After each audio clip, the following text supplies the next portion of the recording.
Hello, everybody, and welcome back to a new podcast.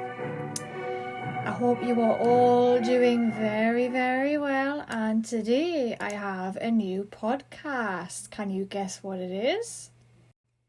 A lot of you may have guessed already just from the soundtrack of that, but it is Caligula. Now, it's a really controversial film, this one, and it's quite an age now. It's from 1979. I do, however, have an audio from Jamie. So, Jamie, take it away. Hey, Kirsty. Thanks for the invite. I've got to be honest with you, I'm pretty stoked that you're back now doing these podcasts. You know, I'm looking forward to seeing what you're going to be doing in the future, what you're going to be discussing. Films, whether them new or old. Speaking of old, Caligula is definitely an old film. To me, Caligula, I'm not sure how to describe this. I was more concerned or interested in the history of the film, and I don't mean the history of the film itself. I mean in the history of the controversy it caused. Obviously back then when you had your video nasties like your Driller Killer, your Evil Dead, your Texas Chainsaw Massacre, Caligula was definitely one of them up there, which Mary Whitehouse was trying to ban. Now, I don't know if Caligula was actually part of the video nasties list, but it's definitely a film that if it's not on the list, it's definitely worth checking out. It is just 2.5 hours of madness, mayhem, sex, hardcore sex, shall I say, and gore. I will say, however, it's very interesting the way it was shot. When you start watching the film, it looked like it was shot on a stage, and you think like you're watching it from the back of a theatre. But then you see some scenes like looks like it was shot movie made. So the way it was put together, like the combination of the two, you know, it's done pretty well. I suppose you could say it was a video nasty back in the day when it was released. I mean, you're looking late 70s, early 80s, purely for its obscene content. But I think it could be pretty tame now, considering when you've got shows out there like your Spartacus, Blood and Sand, and your Game of Thrones. Caligula's just the same. He's got the history, it's the whole Romans thing, or okay, it's got nothing to do with dragons and wizards or whatever it is. But it is kind of similar to like Spartacus. The only thing is, I will say, it's 2.5 hours long. It's a film that I suppose you've got to be prepared to watch, you know, if you've got a Sunday afternoon spare. I will be honest with you, my mind did kind of wander off. I'll say, 3/4 of the way through. I wasn't interested in the historical, political side of things. But it does make up for it in regards to, you know, the content and the strong content. For me as well, it was Malcolm McDowell. You know, I loved him in the film Clockwork Orange, and he's pretty just as mad and intense in this film as well. So definitely well worth a watch. Thank you so much, Jamie, once again for that little side note that was added onto this podcast. Thank you so much. I do appreciate it. If anybody else would like to be featured on my podcast, you know what to do. Download the Anchor app completely free, and then follow me on here and then send me a voice note. You can do it that way, or you can send me a voice note via email or Facebook or WhatsApp, whichever you prefer. But moving on to Spartacus, Jamie hit the nail on the head with a few things actually. When Jamie had mentioned about the film looking like it was on stage one moment and then other times it looked different, well, I found something very interesting about this film, which I didn't know before. The producer of Caligula was the founder of Penthouse magazine, and it was intended to, well, he was intending to produce an erotic feature film narrative with high production values and named actors. Now, come on, Malcolm McDowell, he is absolutely brilliant in this film. He was absolutely brilliant in A Clockwork Orange. If you haven't seen A Clockwork Orange, I've got the film myself. It's definitely another one of those films you have to stick with in order to, understand it a lot more. The more you watch it, you will understand it a lot more. I will say, when I watched The Clockwork Orange for the first time, I didn't really get it and get what the hype was about, but the more I watched it, the more I thoroughly enjoyed it. So it's one of those types of films, just like Caligula, where you have to watch it a few times, because there is a lot of things that goes on in Caligula. There is a lot going on that you have to watch it a couple of times, and then the next time that you watch it, you see things you didn't see the first time. So, like Jamie said, it's definitely worth checking out, Caligula. But I'm just going to name off a couple of things here on my notes as Jamie was speaking about this film. One being Spartacus, the TV series. I totally get where he's coming from. Spartacus was probably one of my favourite TV series, and I watched that quite a few years ago. I think it was 2014 I watched that. I watched it with my partner at the time, and I really did enjoy that TV show. But as a whole, anything to do with the Romans, the Roman Empire, anything like that, I'm all for learning all about them. And, it's one of my favourite subjects in history is the Roman Empire. And so there is actually a TV series on Netflix called The Roman Empire, which I think everybody should check out if you're into more of the history of the Roman Empire, not the actual film. So, but with that being said, I can see where he's coming from the stage point of view. And like I mentioned, The Clockwork Orange, that's definitely another check out right there. Now, in case nobody knows the story behind Caligula, the man in this film, Tiberius, which you might have recognised the name from the history lessons that you've had when you were in school or when you were growing up, and you learn all about the Roman Empire. You'll know the name Tiberius or Caesar Augustus and everything like that. But Tiberius in this film adopted Caligula and made him his son and his cousin Gemellus equal heirs to the empire. Now, obviously in this film, Tiberius is the heir to the empire, the Roman Empire, and then obviously something happens to him in the film. I don't want to go into too much detail, just in case people do decide to watch this film, and I don't want to spoil anything. But he passes away, Tiberius, and then obviously Caligula becomes the heir to the Roman Empire. Now, it's all about the rise and fall of Caligula, but in a more erotic, historical drama type of film. Now, like Jamie says, this film's like 2.5 hours long. I would suggest, like what Jamie says, watching this on a day where you're not going to get interrupted for at least 3 hours, so you can watch this film in its entirety. And I will say, as a side warning, it's got a lot of hardcore scenes in it. There's a lot of nudity in this, which I must admit, don't get me wrong, some bits of it I was like, oof, but other bits of this I was very uncomfortable. But this film is definitely in my top 10 because it's so controversial and because it's very different. Still to this day, it's one of those controversial films you need to watch to say you've seen it, if that makes sense.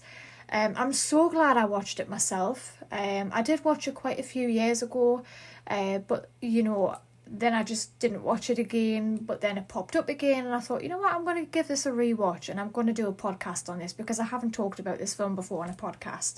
So, and it is in the too extreme for mainstream category as well. So, anyway, I'm just going to read off exactly what it says on the Wikipedia page for Caligula. Now, like I said, I'm going to read off what it says on Wikipedia, but I'm not going to go into too much detail because I don't want to give anything away for those people that might be listening to this that might want to go and find and watch it. I do suggest buying the film and watching it because, these people, you need to respect these people and you need to do it the right way. So, the legal way, I'm going to say. But on Wikipedia, it says the plot of the film is that Caligula is a young heir to the throne of his great uncle, the Emperor Tiberius. Now, some of the names in this, please forgive me, I don't want to butcher these names, so I will miss out the names if I can't pronounce them, so I do apologise in advance. Anyway, one morning, a blackbird flies into his room, Caligula considers this a bad omen.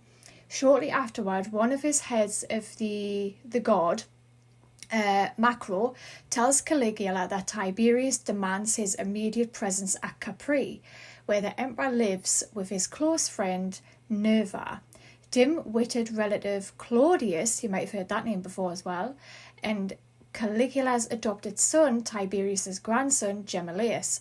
Fearing assassination, Caligula is afraid to leave, but his sister and lover, Drusilla, persuades him to go. So that is the first part of the film. Now, this is when he's at his, more, calm himself, trying to make his great uncle Tiberius, the inferior, and, he wants to show no sort of mercy, I'm going to say, towards Tiberius. That's the vibe I get from him. But anyway, moving on. And then it says, at Capri, Caligula finds that Tiberius has become depraved, showing signs of advanced venereal diseases, and with Roman politics. So basically, he's going off it with Roman politics.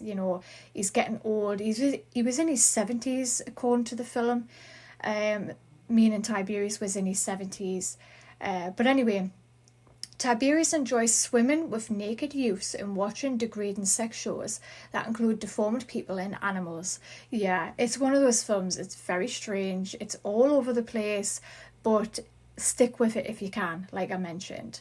Now, a lot of this does go into detail, so I am going to skip to nearer the end, I suppose. So this is going to sound like I'm chopping a bit out of the film for your information, but I don't want to give too much away again. But anyway, moving on. It says, now in a deep depression, Caligula walks the Roman streets disguised as a beggar.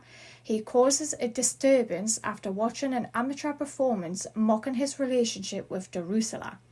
After a brief stay in a city Gaul, I'm sure that's how you say it, please forgive me if I butchered it, Caligula proclaims himself as a god and becomes determined to destroy the senatorial class, which he has come to loathe. So in case you didn't know what loathe means, it means hate.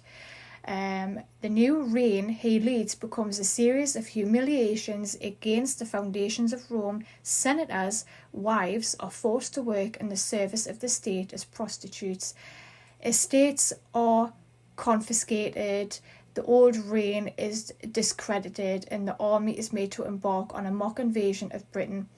Unable to further tolerate his actions, Longinus, I think that's how you say his name, conspires with this other, I can't say the name, I do apologise, to assassinate Caligula. So, it does go in line with the actual story of Caligula and Tiberius and the whole Caesar, the Roman Empire. But obviously, the producer from Penthouse magazine, I can see where Jamie was coming from, because he's the Penthouse magazine. It was all in porn, basically, and on the studios of porn, the way they film these scenes and stuff is very much like Caligula in the very beginning, where it looks like it's on a stage and there's different levels of it, and you see different levels of sex shows and different degrading aspects of sex, basically. But again, I'm really glad I've seen this film. Definitely worth a check out. If you've got a spare 2.5 hours, I would definitely check it out. But if you've got any questions relating to this movie, then please feel free to ask me about this film. I am an open book. Obviously, I want people to buy this film and watch it for themselves. But, for those of people that might not be able to do that, I'm not going to give you full information, obviously, at all, regardless. But you can freely ask me questions and I will give you some answers. So I would love to be able to get a hold of one of the actors, maybe, or somebody that was involved with this film. I would love to get a hold of one of those and give them an interview, maybe. I'm going to have to do my research on this. I also want to get the track listing, because the music in this film, we need to talk about this. A lot of people talk about the film itself, the actors and whatnot. I mean, Malcolm McDowell, fantastic. but they don't talk about the music very often. And I just want to say right now, I love the music in this film. It really added to the movie. It really added to the whole aura of the film, and you know, it gave you the real vibe for it. I absolutely loved it. So kudos to the music producers in this. I absolutely love the music in this. Now, there's something I do want to mention about this, is about legal problems. Now, according to Wikipedia, in 1979, when this person's name, I can't pronounce it, I'm sorry, tried to import the film's footage into the US, customs officials seized it. Federal officials did not declare the film to be obscene. When the film was released in New York City, the anti-pornography organization Morality in Media unsuccessfully filed a lawsuit against these federal officials. And then it says, in Boston, authorities seized the film. Penthouse took legal action, partly because this person thought the legal challenges and moral controversies would provide the kind of marketing coverage money can never buy. So there you go. Penthouse won the case, with the Boston court ruled Caligula had passed the Miller test and was not obscene, while the Boston judge said that the film lacked artistic and scientific value because of its depiction of sex and considered it to appeal to prurient interests. He said the film's depiction of ancient Rome contained political values which enabled it to pass the Miller test in its depiction of corruption in ancient Rome, which dramatized the political theme that obscene power corrupts absolutely. So there's a little bit of information there for you. You can find it on Wikipedia. Just type in Caligula film or Caligula 1979. It'll come up with the Wikipedia page. You can find it on Google. Pretty easy to do so. If you want to read the full plot of the film, please do so. But please buy this movie and watch it for yourself. Because like I said, it was in the top ranks at once, like with a Serbian film and stuff like that. And to me, in a certain way, in my personal opinion, it still is. I do love a Serbian film. I always have. Everybody knows I love a Serbian film. It's in my top 10. Caligula now is in my top 10. So yeah. So that is my today's podcast. I hope you enjoyed this. I hope you found it informative in any way. But I'm going to go now, and I hope you have a good morning, evening, afternoon, wherever you may be. And thank you to Jamie for speaking in on this podcast. I do appreciate it. Again, as a reminder, if you would like to be featured on my podcast, please send a voice note on whatever platform you prefer, and you will be featured if you require to do so. So yeah, see you later, everyone. Bye.